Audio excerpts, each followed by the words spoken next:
আসসালামু আলাইকুম, নতুন পর্বে আপনাদেরকে স্বাগতম। আর আজকে আমরা কক্সবাজার পর্বের শেষ পর্বটি নিয়ে আপনাদের সামনে উপস্থিত হলাম। 3 দিন কক্সবাজার থাকার পরে সকাল সকাল আজকে ঢাকার উদ্দেশ্যে বেরিয়ে পড়লাম। যেহেতু লং ডিস্টেন্স, অনেক জার্নি করতে হবে সারাদিন, তো তাড়াতাড়ি বাইরে হওয়াই উত্তম। তো সাথেই থাকুন।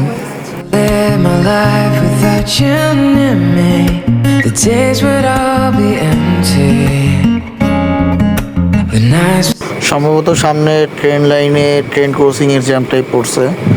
তো হ্যাঁ, সত্যি ট্রেন ক্রসিংয়ের জ্যাম এটা। আসলে মনে হচ্ছে ট্রেন আসবে ঢাকা থেকে, সম্ভবত ঢাকা থেকে কক্সবাজার রুটে যে ট্রেন চলাচল হয় এই রুটটাই ব্যবহার করা হয়। আর ইতিমধ্যে ট্রেন প্রায় কাছাকাছি চলে আসছে, তো ফ্ল্যাগ লড়াচ্ছে, ট্রেন এখনই চলে আসবে হয়তো। Nothing's gonna change my love for you. You ought to know by now how much I love you. One thing you can't be sure of, I'll never ask for more than your love. Nothing's gonna change my love for you. You ought to know by now how much I love you. The world might change my whole life through, but nothing's gonna change my love for you. If the train cross করার পরে এখন আমরা আর এখানে দাঁড়াই নেই, সরাসরি আমাদের গন্তব্য উদ্দেশ্যে আমরা রওনা দিলাম। যেহেতু দীর্ঘ লম্বা ট্রেনের একটা লাইন গেল, সেক্ষেত্রে গাড়ি তো অনেক চাপ পড়ে এই মুহূর্তে। তো সেহেতু পুরো রাস্তায় জ্যাম হয়ে আছে, দেখতে পাচ্ছেন। আমরা তা উল্টা দিক দিয়ে আসার জন্য তাড়াতাড়ি বের হইতে পারছি। আর এই দিকে হানিফ তো সাইডে দিচ্ছে না, ওর মতোই চালাচ্ছে।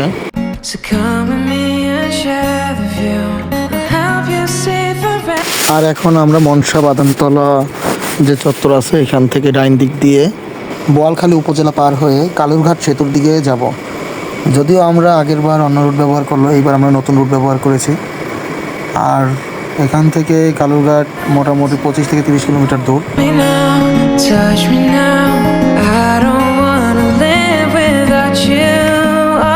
আর আমরা ইতিমধ্যে কালুরঘাট ব্রিজে চলে আসছি।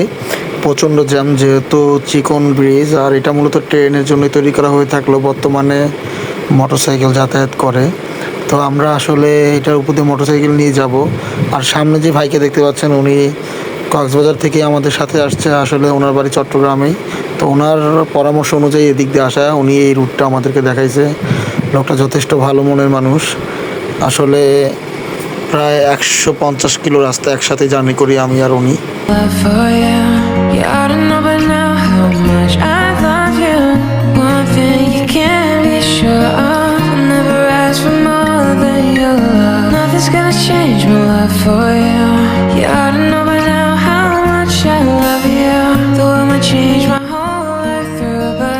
কালুরঘাট ব্রিজ পার হওয়ার পরে হঠাৎ করে দেখলাম আমার বাইকের ভিতরে খুব প্রবলেম করতেছে।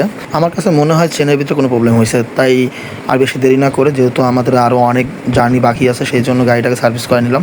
হ্যাঁ, সত্যি অনেক পরিমাণ বালু বের হয়েছে। আসলে কক্সবাজার ব্রিজের ভিতরে যখন বাইকটা চালাই, তখন যে থ্রোটল মারার পরে যে বালুগুলো আমার চেনের ভিতরে ঢুকছে, ওই বালুগুলো তো আর বের করা হয় নাই। সো এখন বের করলাম, দেখতে পাচ্ছেন।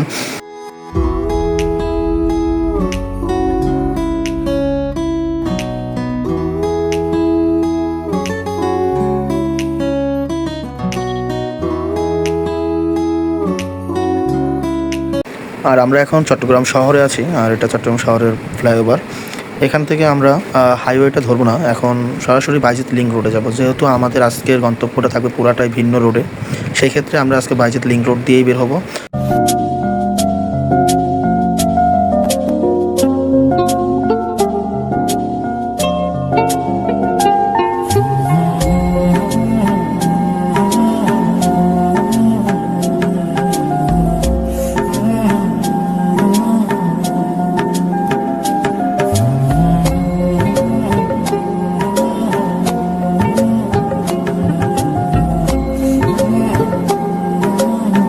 আর আমরা এখন ঢাকা চট্টগ্রাম হাইওয়েতে চলে আসছি। ধন্যবাদ সবাইকে সাথে থাকার জন্য। আজকের পর্বে এই পর্যন্ত।